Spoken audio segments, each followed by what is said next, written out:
Welcome back to Wake Up America. I'm Alex Kramer. It's now time to get you caught up with some rapid reactions. Congress voting last night to pass President Biden and House Speaker McCarthy's debt ceiling deal. Biden saying no one got everything they wanted, but that's the responsibility of the office.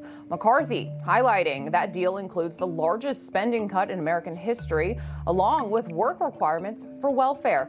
But not everyone in Washington seemed to share the optimism of the president and the speaker. Colorado Congressman Ken Buck saying McCarthy is wrong about the historic spending cuts and it's a complete smokescreen. Then you have South Carolina's Nancy Mace, who voted no to the deal, saying, quote, Washington is broken. Republicans got outsmarted by a president who can't find his pants. Now, Mace will join us in just a few moments. Arizona Congressman Andy Biggs saying the threat of default isn't even real. Then you have Florida Congressman Byron Donalds sharing that same sentiment, tweeting, do not vote for this bill. Voters will ask why you didn't renegotiate Biden's policies. Georgia Congressman Buddy Carter taking the side of McCarthy, saying, quote, our grandchildren will thank us. Oklahoma Congressman Josh Brecking disagreeing, tweeting, this deal is kicking the can down the road at the expense of our kids and grandkids. Now, the issue of yay or nay was clearly very divisive, even for Democrats. So I don't know why we have this debt limit. I wish we'd just get this thing behind us, pass this bill tonight, and let's next week start working on getting rid of the debt limit altogether. Well, South Carolina Congressman Jim Clyburn wants to get rid of the ceiling altogether. Then you have House Minority Leader Hakeem Jeffries backing the deal, saying if the deal didn't pass, it would hurt millions of Americans, and it is right-wing extremists who are voting against it. Well, ironically enough, Vermont Senator Bernie Sanders tweeting the opposite of Jeffries, saying, quote, I cannot in good conscience vote for the debt ceiling deal. Allison, John. Thanks so much, Alex. If you think our next guest has been everywhere lately, you'd be right. Yeah, she's the first woman to graduate from the Citadel and was front and center for the whistleblowers hearing, and she's not afraid of challenging her own party. Joining us now is South Carolina Congresswoman Nancy Mace. Congresswoman, thank you so much for joining us. You put out a tweet that's gotten a lot of attention. You say that you've read this bill more than once and you voted against this bill. Tell us why. Well, for starters, there's actually no limit or no cap to the debt ceiling in this bill. It also puts into law record high spending set during the COVID emergency. We set that record high level of spending into law as the baseline for all future government spending. We expanded the welfare state. We're going to put more people on government welfare because of this bill. Americans were told that the IRS was going to get gutted, those 87,000 new IRS agents. That's not what happened at all. Wasn't in the bill. And I'm not going to spoon feed lies to the American people about what this bill does and doesn't do.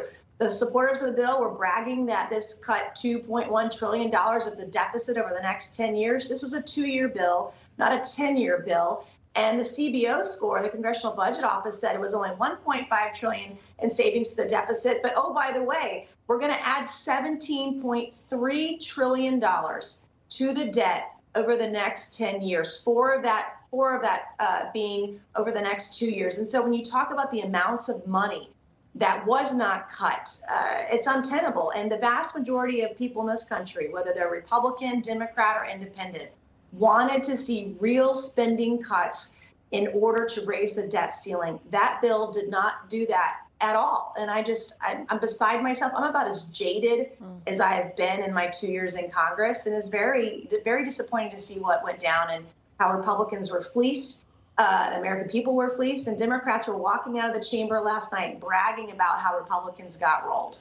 Congresswoman, to your point, there was some compromise. It wasn't exactly what the Republicans were looking for. But do you think that McCarthy settled in this bill just in hopes that there would be a Republican president in 2024 where there could be more cuts down the line?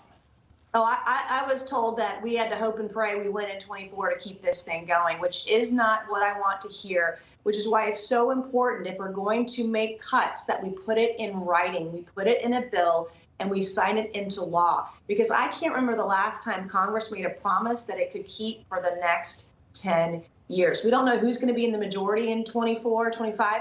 We don't know who's going to be president. We don't know if we'll have control of the Senate or not. And all of this is moot. And the American people were told that this is going to be controlled by appropriations. Well, guess what? What happens when bills that we pass out of the House go to the Senate? They can just dump it. They can just, set it on fire, flush it down the toilet, and do whatever they want. And because there's nothing in writing here that does what the American people were told it does with regards to savings and cuts. It's just ridiculous. Yeah, you're so right. We don't know what can happen in 2024, and then everything can get reversed. So, Chairman of the House Oversight Committee, you're part of the Oversight Committee, James Comer, sending this tweet out yesterday saying FBI Director Wray, the FBI finally confirmed the existence of the FD 1023 form alleging that then Vice President Joe Biden engaged in a criminal bribery scheme. So I know that Christopher Wray said, "Sure, I'll give you the document. It will be redacted." Congressman Comer said, "No way. I don't want to see a redacted document." Since it's not even classified anymore. So when will the Oversight Committee see this document? Well, the FBI is clearly stonewalling the Oversight Committee, and Comer isn't going to take up the FBI on him being the only person from Oversight to see a redacted copy of an unclassified document, because it doesn't fulfill the subpoena request, which is why, if the FBI will not provide those documents to the Oversight Committee, we should hold the FBI in contempt. That's what happens when you don't follow the law in this country. Absolutely. Thank you so much. We appreciate that. We'll leave it right there. Carolina Congresswoman Nancy Mace, Thank you. Appreciate you being on the show here Thank this morning. you.